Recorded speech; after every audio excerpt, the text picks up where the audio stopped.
హరి ఓం శ్రీమాత్రే నమః. లలితా సహస్రనామ పారాయణలో భాగంగా ఈరోజు అమ్మవారి నామం 513వ నామం, 8 అక్షరాల నామం కాకిని రూపధారిణి. ఈ నామంతో అమ్మవారికి నమస్కారం చేసుకునేటప్పుడు ఓం కాకిని రూపధారిణ్యై నమః అని చెప్పుకోవాలి. కాకిని అనేటువంటి పేరు గల దేవతగా రూపమును ధరించినటువంటి తల్లి అని చెప్పి మనకి అర్థం. స్వాధిష్టాన చక్ర అధిష్టాన దేవత శక్తి దేవత పేరు కాకిని.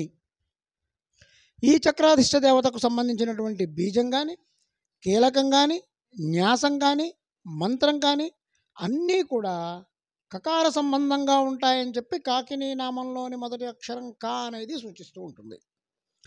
ఇంతవరకు చెప్పినటువంటి విశేషణాలు, వివరాలు, లక్షణాలు అన్నీ ఉండేటువంటి స్వాధిష్టాన దేవత, ఆవిడ పేరు కాకిని.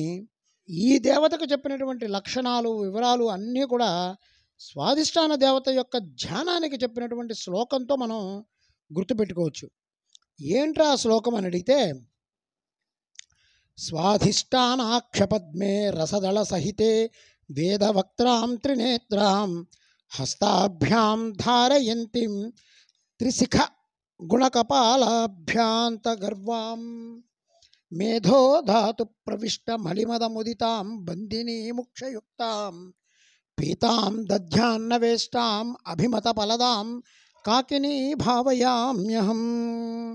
మనం 504వ నామం స్వాధిష్టానాంబుజగతా నుంచి 513వ నామం కాకిని రూపధారిణి వరకు మనం చెప్పుకున్నటువంటి అన్ని లక్షణాలని పొందుపరిచినటువంటి ధ్యాన శ్లోకం. కేవలం ధాతు పుష్టే కాకుండా ఇట్లా ఈ అమ్మవారిని సేవించడం వలన ఇతర అనుషంగిక ప్రయోజనాలైనటువంటి అభిమత ఫలదాం అనేటువంటిది కూడా మనకి దీని ద్వారా వస్తుంది. దధ్యాన్నం పెడితే కనుక, అంటే పెరుగు అన్నం పెడితే కనుక మనకి కోరికలన్నీ కూడా తీరుతాయి అని చెప్పి శాస్త్రం చెప్తుంది. ఓం ఐం హ్రీం త్రీం కాకిని రూపధారిణ్యై నమః. ఓం శ్రీమాత్రే నమః. ఓం శ్రీ మహారాజ్ఞే నమః. శ్రీమత్సింహాసనేశ్వర్యై నమః.